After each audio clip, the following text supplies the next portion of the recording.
YouTube. Today is July 19th, 2011, Tuesday, and I just wanted to update you all. I had my baby, and his name is Logan. I had him June 10th, so he's a month and a half old. He's 5 weeks old. He'll be 6 weeks old this Friday. And I did have the C-section, and the C-section the C-section itself wasn't bad at all. I was nervous for no reason. When I went into the operating room, they let my husband stay in there with me when I got my spinal block. It was a combination of a spinal block and an epidural, they said. And they let him stay in the room with me, which was great because that it gave me moral support, helped me, stay strong, I guess. And they were all just joking around in there, and it was just very a warm atmosphere. I was still scared, but they helped me keep my mind off of the scary things. And they obviously had to keep track of my heart rate because of my heart condition, the whole reason why I had the C-section. And just sitting there getting the epidural, I was so scared. My heart was going almost 150. So they're asking me, "Are you nervous?" And I said, yeah. I was shaking uncontrollably. I was just so scared.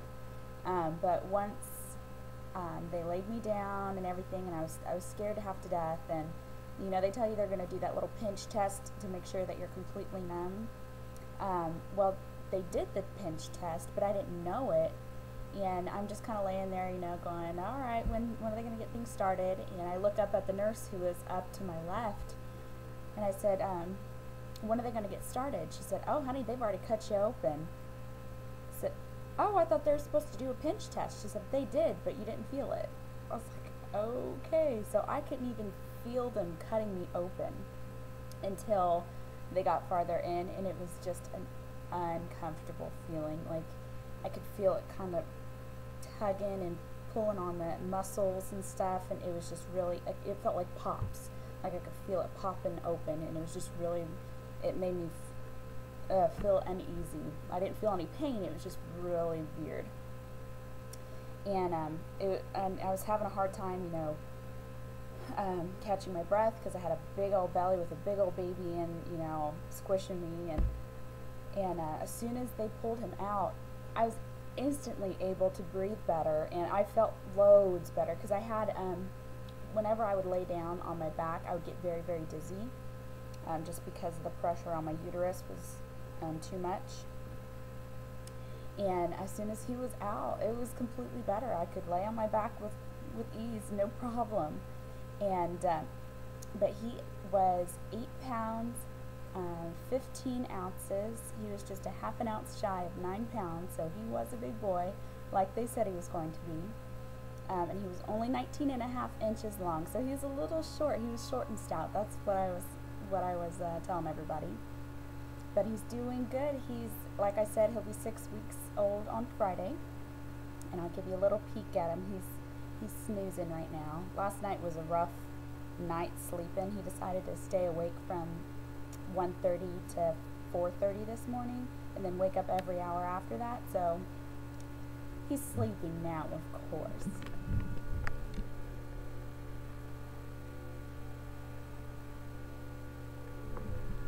And that's my little man. He has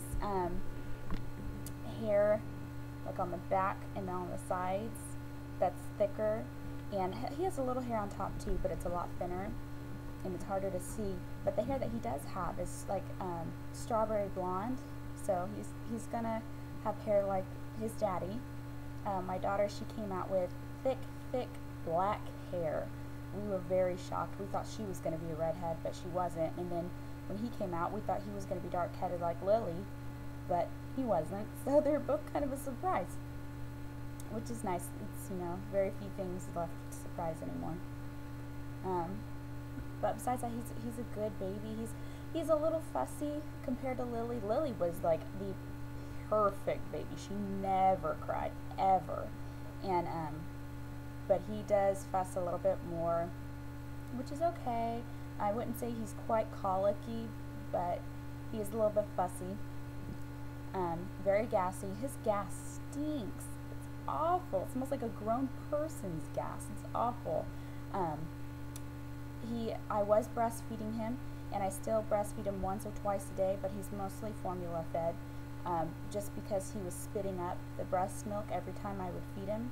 And I mean, it wasn't just a little bit, it would be a lot. And he kept the formula down better, so, and I think that has to contribute with his gassiness. We give him gas drops and all that, but, whew, it's potent. My weight when I went in to have the baby, Logan, I was 200 pounds, and I had so much swelling and from all the IVs and everything like that. Afterwards, when I came home, I weighed the exact same, which was a little disheartening, and I continued to weigh the same almost a week, which was very sad for me. And pain-wise, with the incision and everything, was tolerable up until I ran out of pain medication, which was exactly 1 week after I had him, and the pain was unbearable. But because it was a Friday evening, I couldn't get a hold of my OB or anything like that, so I just decided to tough it out over the weekend as best as I could. I still had the prescription ibuprofen I was taking, and I was also taking extra strength Tylenol, which didn't help, but you know, I attempted anyway. And by the time it was Monday, it was a little more tolerable, so I decided not to call about it or anything. And today, as of today, I'm pretty much pain-free. You can't even see an incision. On the right side, it's a little scabby still, but I mean, compared to my scar that I have on my abdomen from the cystectomy that I had back in February, I mean, it's nothing. And I'm not going to show you my belly because it's very depressing. It's worse than my postpartum belly with Lily. So I think my best bet is I'm going to eventually have to get a tummy tuck, and there's no way I'm going to be able to afford it, but you know, I can hope and pray someday that we'll be able to. But I'm no longer 200 pounds. As of today, I think I keep fluctuating a little bit. I think it has to do with me weaning him off. But I'm back down, or I'm 165, so I'm about 8 pounds from my pre-pregnancy weight, which I'm okay with that, because you know, I'm not even 6 weeks postpartum, and I know it's not all going to come off all at once. So I just got to work at it. I don't know when I'm allowed to exercise again, because I mean, not only from the C-section, but also my heart condition. I attempted to do some cardio, just dancing in my living room with my daughter yesterday, I believe it was. I couldn't do it. I danced for maybe 2 minutes, and my heart rate was up to 180, and I just couldn't handle it. So I'm gonna have to figure something out, because I know I need to get back in, or I need to get into shape. But I guess that's it. My quick little, or not really quick, but my update. I don't know how often I'm gonna update after this since he's born, but once I get back into my weight loss regimen or whatever, I'm going to start back up with those videos, most likely. But everyone stay cool. It's really, really freaking hot out this summer. You know, we're under a heat advisory. Pretty much at least half of the United States is under a heat advisory this week, so please stay cool, stay in the shade if you don't have air conditioning or whatever. Here in Kansas, it's been over 100 degrees every day for the last month, and it's going to continue that way, so I'm inside pretty much all the time. Alright, but you guys have a great day, and I will talk to you later. Bye!